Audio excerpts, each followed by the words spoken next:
This is Kramer on air. Check me out. Find me on TikTok. I need more TikTok followers. So yeah, find me on TikTok, Kramer on air. But usually Josh and I do this show together every week at 3 o'clock. It's right now 4 o'clock. But things have been crazy today. I was really uncertain whether or not this show was even going to air. To start with, Josh is sick. And I don't want to speak for him or say, more information that he wants to give out, because honestly, I don't even know what's going on. All I know is that Josh texted me this morning and said he was sick. He wasn't going to be in today. And at the same time, I got a message not too long after that we're canceling tomorrow's So What's the Catch sports podcast due to some issues around here. So it's been crazy. And on top of that, Cleveland is having its own issues. Injury front update from yesterday. Harrison Bryant and Ronnie Harrison, I expect those guys to practice tomorrow. You saw we added eight guys to the COVID list. Okay, we're going to have a team meeting and virtual meetings this afternoon. Then we'll have a walkthrough over here later today. That's really always been the plan, just off a short week playing on Saturday. The offensive line in general, obviously you were already down Jack Conklin. If you have to be without, Jed and Wyatt, and you're talking about the rush that the Raiders bring, can you just kind of go over a little bit about the challenge that will be for you? Yeah, I think we've seen Mary Kay through last season, have seen it this year. Guys step up, and that's what the NFL is about. You're without guys due to injury or otherwise, and guys step up, and that's why we have a bunch of players in this team that we trust. Is there time for Andrew Berry to be able to bring bodies in if need be at this point, do you know? Yeah, I think there's time, certainly. And you mentioned the guys on the practice squad. Our guys on the practice squad work really hard, and they're here for a reason. They're developing, they're working every week, they're giving a great look, but on the side, they're trying to stay ready for their opportunity. So again, they're here for a reason. Do you know yet about, I'm sorry if this has been asked, but Jamie Gillen, Anthony Walker, and David Njoku in terms of their availability for the game? Are they trending in the right direction? And does there ever come a point where you guys have too many guys out and something needs to change in terms of the game? Yeah, Mary Kay, I don't have an update on those guys in particular. Again, we'll just follow the protocols on each one of them. And then, we're just going to focus on today. I really think that's the prudent thing to do. Make sure that we do a great job with our virtual meetings, do a great job with this walkthrough. We're in the intensive protocols, which means, you're wearing masks in the building, virtual meetings, cafeterias, just grab and go, those type of things. But we'll get our work in. That's what we do. We've done it before. We'll have our virtual meetings, and then when we're on the practice field, we'll make sure that we're locked in and ready to go.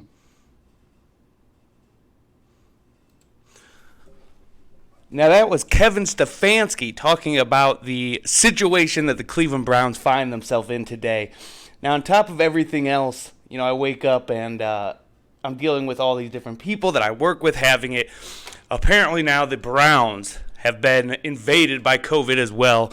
As you heard the coach discuss there, 8 positive tests came in today, including Jarvis Landry, Wyatt Teller, Jedrick Wills, Austin Hooper, and aside from all those stars, pretty much the entire offensive line is gone. And we are 7-6 right now. We somehow got a win against the Ravens, which put us into a really good spot when we considered playoff contentions. And now we have to play this game Saturday with pretty much no players.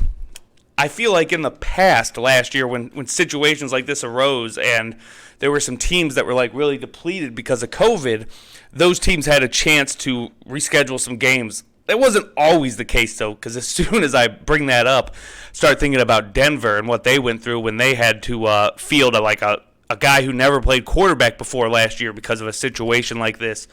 So today's Tuesday. We're not sure what's going on, but the coach says that they're going to be ready for Saturday. I'm not sure how, but that's what the coach says.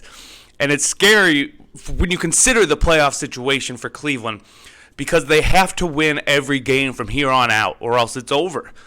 And I think, if nothing else, we 100% expected this team to at least, very least, land that wild card playoff spot. And if they don't, this season's a failure. There's no other way to call it. This season's a failure if they don't. Anyways, this is Split View, not So What's the Catch. But I did just want to give that little sports update, seeing how, as I said, we are not going to be doing So What's the Catch tomorrow. Hopefully that'll be back next week.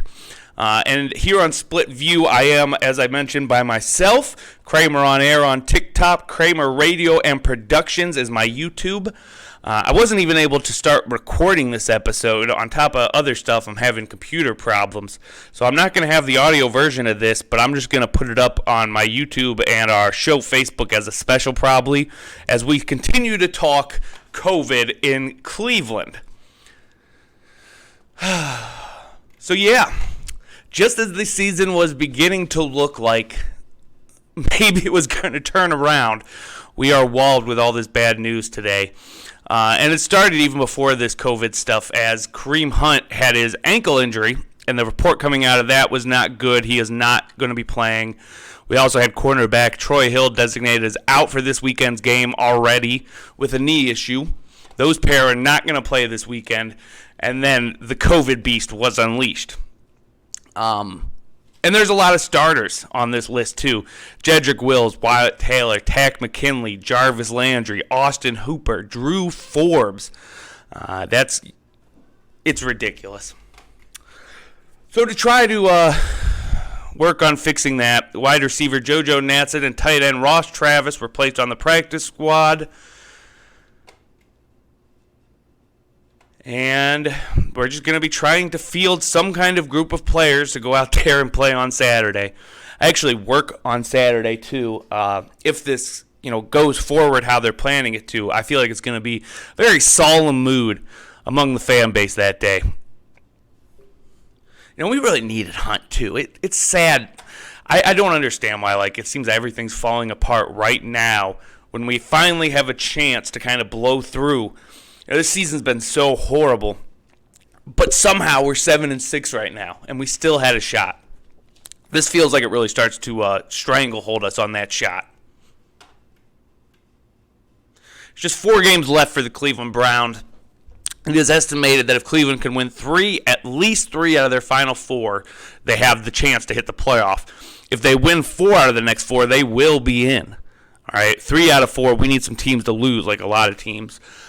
So we really don't want to be in that seat. We want to be in the driver's seat when it comes to the playoffs. But I'm not sure if that's going to be possible now. Stefanski, as you heard there, said he did not have details of which players are going to replace the ones, so that doesn't really fill me with hope. But does say that it occurred early enough in the week to prepare for what needs to take place and to get new starters some first-team reps in practice. They are continuing to practice while wearing masks in a what the NFL calls the, I'm blanking on the word, enhanced, there it is, the enhanced COVID protocol now. So they're doing all of their meetings virtually, but they are still out on the practice field, all masked up, all social distancing. So yeah, I guess we're going to see how that goes Saturday. But on top of everything else, it's not just the Cleveland Browns here in Cleveland that are dealing with COVID. And as I said earlier, I wasn't sure whether or not I wanted to come in today and do this show. There's so much crazy stuff going on. I worked 2 days ago, Sunday. I actually have a story about that coming up. And I was out and all this stuff all day, so I was a little worried, who knows what I might have come across. But I'm feeling fine today, and the show must go on, so I figured I'd come in here. I'm just going to do 2 segments, by the way. I'm going to start off with this nice little introduction, hit a couple stories, and then we'll come back and wrap it up. But I at least wanted to get out some kind of special today to let everybody know what's going on. God willing, we'll be back next week at the normal time. With all that being said, though, there were some things I wanted to talk about, and this was another one. As with everything going on, COVID is big in Cleveland right now. Be safe out there. Wash your hands. Wear masks, even if you hate the stupid things.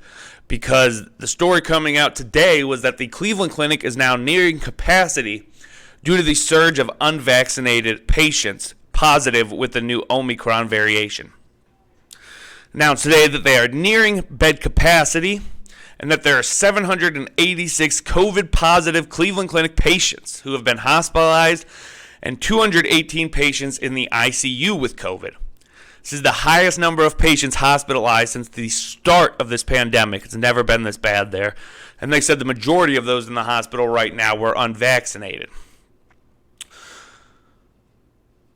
Cleveland Clinic News put out a tweet today saying the number of hospitalized patients with COVID-19 is among the highest since the pandemic started, and the vast majority are unvaccinated. They are fathers, mothers, sisters, sons, neighbors. We are near capacity. Please help us get vaccinated. According to the Ohio Department of Health, 5,618 new cases of COVID were reported on Monday. Nearly 1.8 million people have attracted the disease. And a lot of these are with the new variation, Omicron. So in total, more than 90,000 people have been hospitalized and more than 11,000 admitted to the ICU since the pandemic's begun. And this is really going across all over the country, but it also kind of seems to hit in waves, and it feels like we're getting a wave of it in Cleveland right now. So if you're out there, please be careful. Anyways, I'm going to take a quick break. And here on Split View, we do not listen to commercials while we do our break. We're cooler than that. We'll play you guys local music so that you get a chance to check out something new. I'm going to play just one song, and I'll actually finish with a song. So 2 songs with today's show. And the first one, we're going to play Hey Captain Knight, Chasing Shots with Red Hots. That's a great name, Chasing Shots with Red Hots. I dig it. We're going to listen to that, and when we come back, I'm going to fill you in on the story, this crazy situation during the game on Sunday where a man was fatally shot downtown, and I was like a minute away from being there while it happened. I'll fill the rest of that when we come back and end it off with a Kramer file. So hang around, and we will be right back.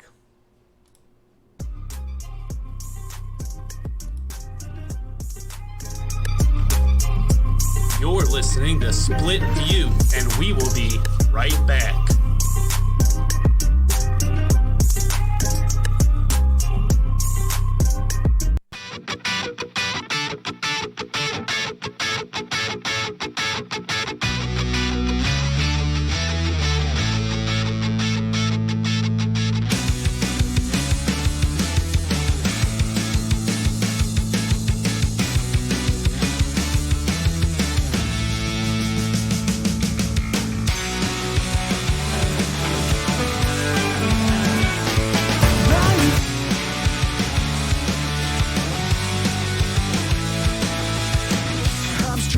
Just to wake up, pinch my arm and shake this dream. All the gasolines and barrels waiting for a spark to break trust. Well, only one of us can strike the match. Who said we're playing fairly?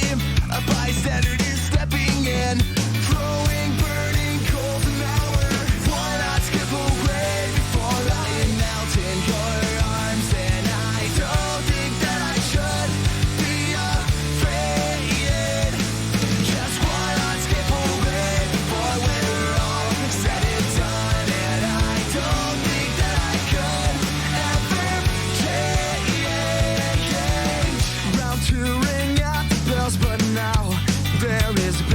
In our way, spreading lies of what they saw, throwing more fuel on the fire.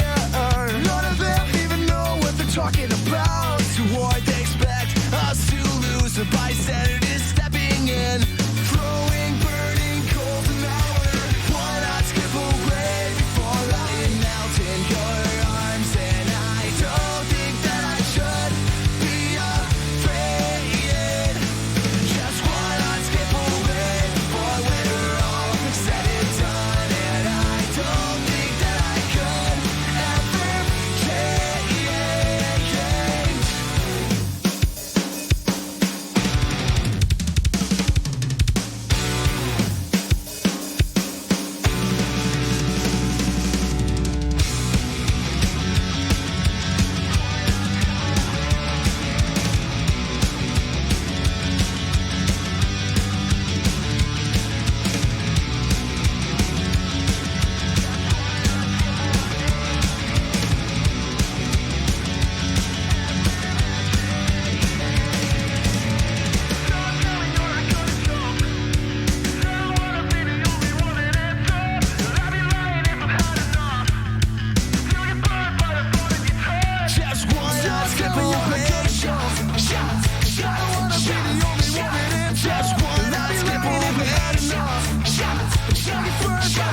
Have you always had a passion for film, radio, television, or other types of media? If this sounds like you, Ohio Media School may be the jumpstart you've been searching for.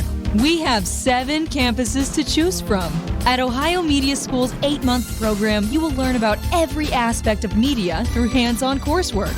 From producing your own music videos and film shorts to having your own student-run internet radio stations and podcasts. Plus, all of our courses are taught by broadcasting professionals. Our school's diploma program will offer you job placement assistance. We also offer financial aid for those who qualify. Learn more about us at beonair.com or call at 216-503-5900. That's beonair.com and call us at 216-503-5900. We are located at 9885 Rockside Road in Valley View. The Ohio Media School. We change lives. Do you like EDM, dubstep, or techno? Well, then you're at the wrong station. NorthCoastUnderground.com, where the underground starts with you.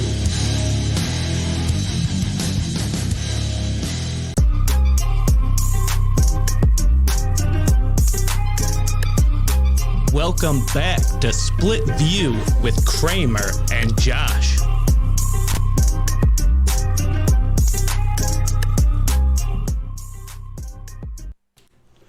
Welcome back to today's shortened special version of Split View, COVID in Cleveland. And it's not just COVID that was having crazy stuff happen this weekend. I worked the Browns game on Sunday. They thankfully got a win, even though, of course, now we got all this new mess to deal with. But outside of the game, there was drama as well.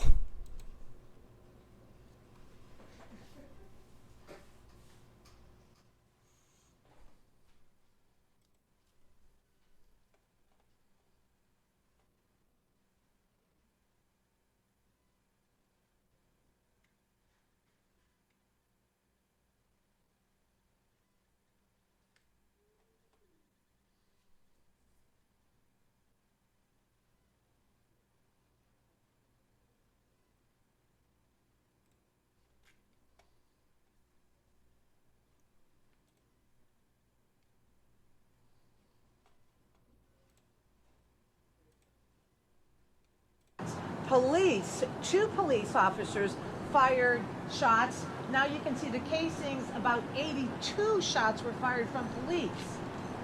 Jeff Fulmer from the police union tells us exactly what happened. He put the gun down, he was ordered to put the gun down. At that time, then he turned back and picked the gun up and started shooting at the police officers. Police officers returned fire in this area, shooting, and right now knowing the male is deceased. Now, Jeff Fulmer with the police union says that he had been out there for a while. The suspect just firing shots. We're not sure where those shots were going. They had multiple calls about a man shooting random shots from that corner. And you heard him say that they asked him to put the weapon down. And when in fact he did put the weapon down, and then he just turned back around, according to police, and started shooting. Again, this is still an active situation. We have no idea who the suspect is. This happened earlier today during the Browns game. The streets were packed with Browns people going home from the game, asking questions about what happened. Lena, we will have more coming up on what's next. So that was from WKYC Channel 3. And as they explained, a man was shot to death right during the game, like just a couple blocks away. And I was working for ESPN Street Team, handing out flyers and stickers as I normally do, about like a corner or two block, a couple away from the area all this happens. And I had parked in a parking garage, finished working, and right before we left, we hear a couple loud booms. And there was a guy with us, and that kind of sounds like gunshots. And we look around, don't see anything. Nobody seems to be freaking out, so we finished off what we were doing. I go to walk back to my car in the parking garage, and literally right next to the parking garage, like 50 feet from the entrance, there's this big tactical unit truck there for the Cleveland police. And there's like 3 fully vested up SWAT team cops with guns just standing there. And I'm like, wow, what's going on? Am I going to be able to even get to my car? They paid no attention to me. I walked right through it, got to my car, left. But I ended up hearing about this on the news later on today, and apparently this was like 2 minutes before I had walked by, this all went down. So yesterday, Monday, the Cuyahoga County Medical Examiner released the name of this man who the police ended up fatally shooting in downtown Cleveland. Patrick Horton, who is 39, died in the shooting. They have not named the names of the officers who actually shot him, though. They say it happened on East 12th Street and Superior Avenue after 2 off-duty police officers and several citizens spotted the man walking down Superior and East 31st Street, pointing his gun at cars driving by and firing shots in the air. Said the off-duty officers followed the man, who continued walking west on Superior until 2 on-duty officers arrived. These officers ordered the man to put his gun down, and when he first initially complied, but then he picked it back up and started firing at the officers. It was at this point that the officers took cover behind a police cruiser, fired back at the man, killing him. Thankfully, nobody else was injured during this insane incident. The shooting happened about several blocks away from First Energy Stadium, it says about a half hour before the Browns-Ravens game. And first of all, I want to say, sometimes I can be pretty hard on cops. I've had these experiences in my life that kind of give me this worldview of me versus them when it comes to law enforcement. But this is one time where cops did their job and did it right. So kudos to the 2 off-duty police officers for following the man, not creating a scene, but alerting people who were able to come and take care of it, not hurting anybody else in the process, trying to get the guy to comply before you fired shots. Everything I felt like was handled right in this situation. But still, it's crazy. Because it goes to show you just never really know. Anytime you step out the door anymore, anytime, you could be coming across something insane like this. Sounds to me, though, like the guy was aiming for something they call suicide by cop, which is where, you want to end your own life, but basically you don't have the bravery to do it, so you make the police do it for you. And it's a sad thing, a sad part about being a police officer, that this can happen. So whoever the officer was that pulled that trigger, they're still going to have to deal with that mental anguish of having killed somebody, even though it did probably save lives. I'm sure that's still going to weigh on them. And it's just a sad situation all the way around. But I keep thinking, 2 minutes earlier, if I left just a few minutes earlier, I could have been walking right by this dude. So just take your life. Don't take it for granted, I guess, is the point of my story right now. Well, that's it for today's news anyways, and I want to wrap this up with at least a quick version of everybody's favorite. Welcome to the Kramer Files, where each week we pick a different conspiracy and then tear it apart with our split views. Now, with no further ado, let's get to the Kramer File.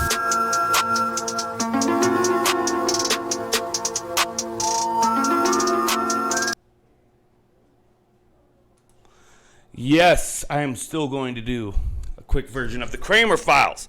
Everybody loves the Kramer Files. I've been trying to branch out more with this. We started out with the Kramer Files going over various conspiracy theories, and we've gotten into just a few different weird stories. And I tend to lean a lot on lists. I like lists for some reason. I guess it speaks to the orderliness of my brain. I've talked before about how I have OCD, and lists just work for me. But I found kind of a cool list, and it's going to lead me down a new path with this, to where the next couple of weeks I want to talk about some cases and situations that people might not know about. I feel like everything we've covered on this so far has been real popular, out in the popular culture. People know about it. You've heard about it. We're going to start talking about cases that are a little bit more obscure.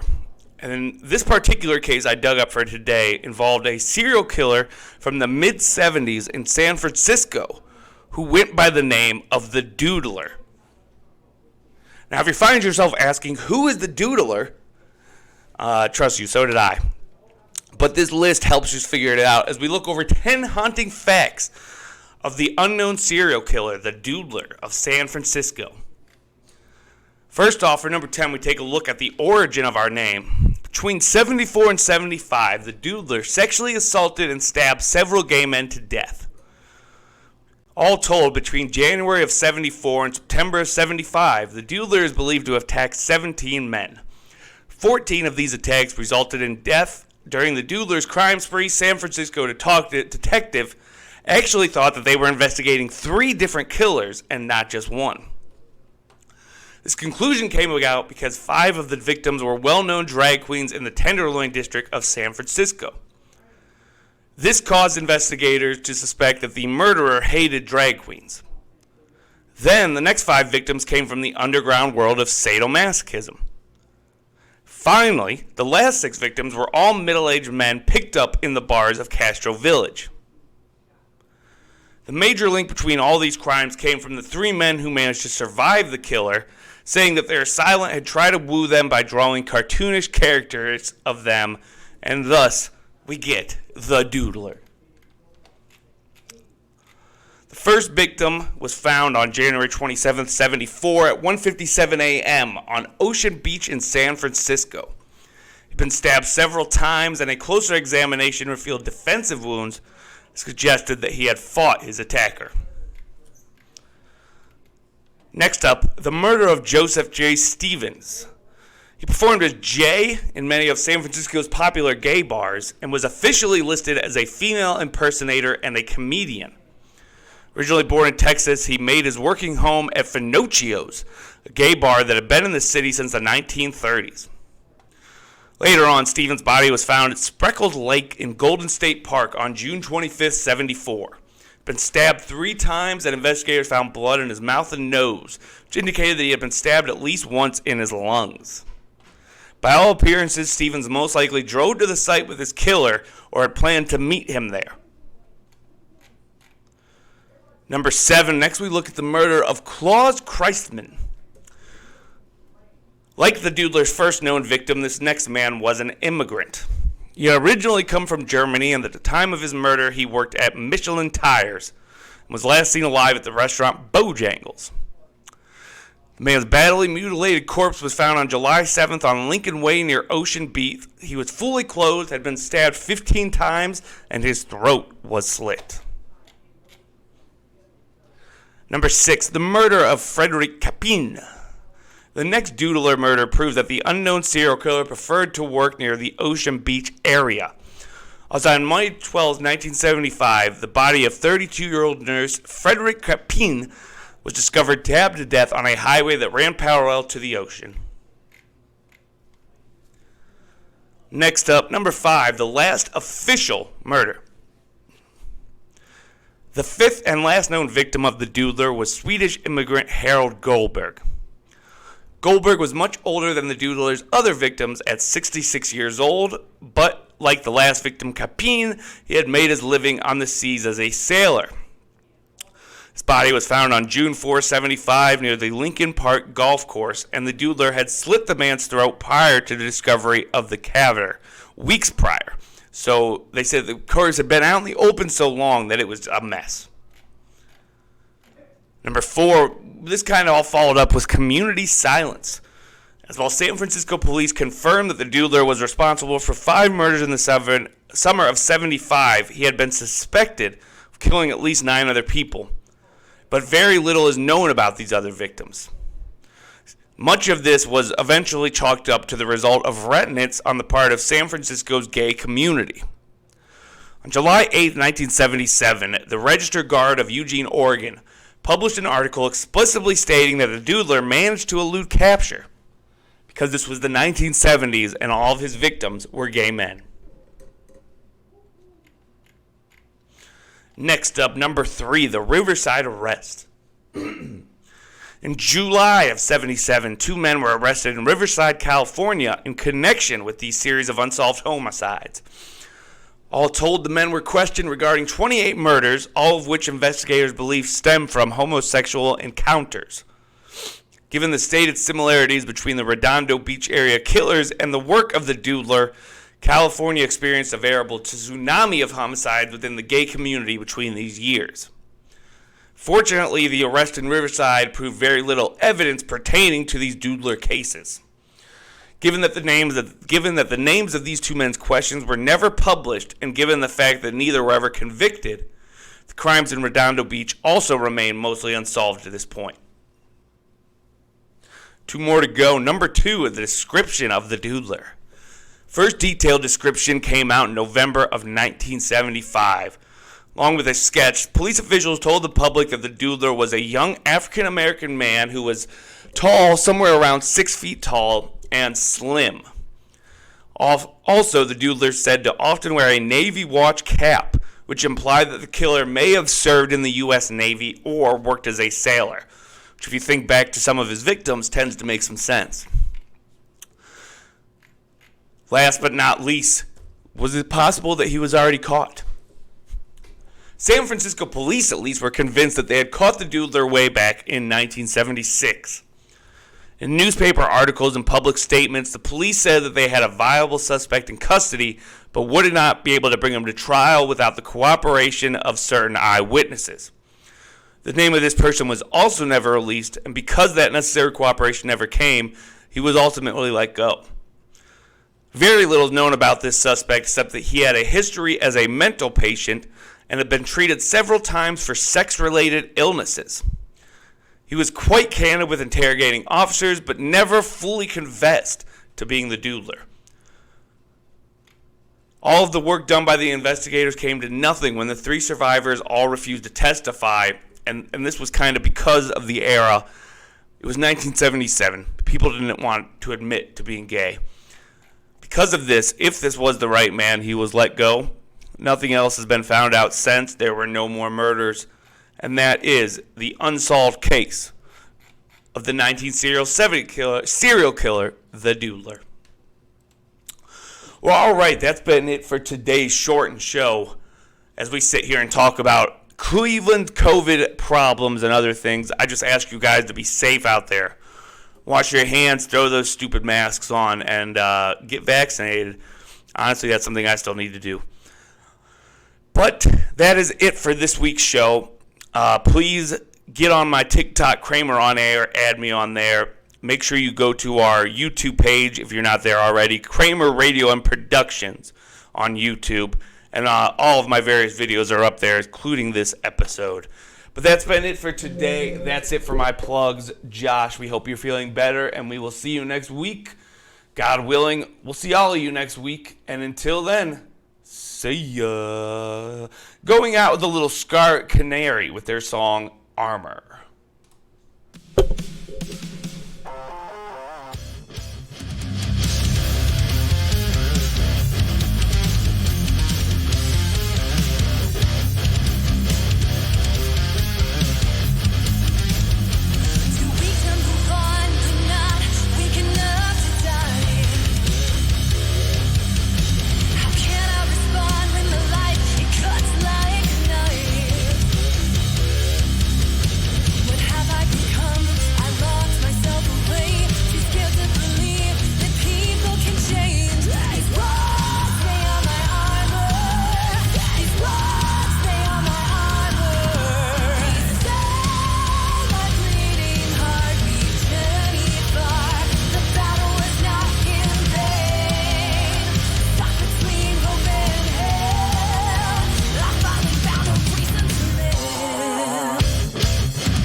This has been a presentation of the Ohio Media School. Jam, man. Work it. Turn the whole thing. NorthCoastUnderground.com, where the underground starts with you.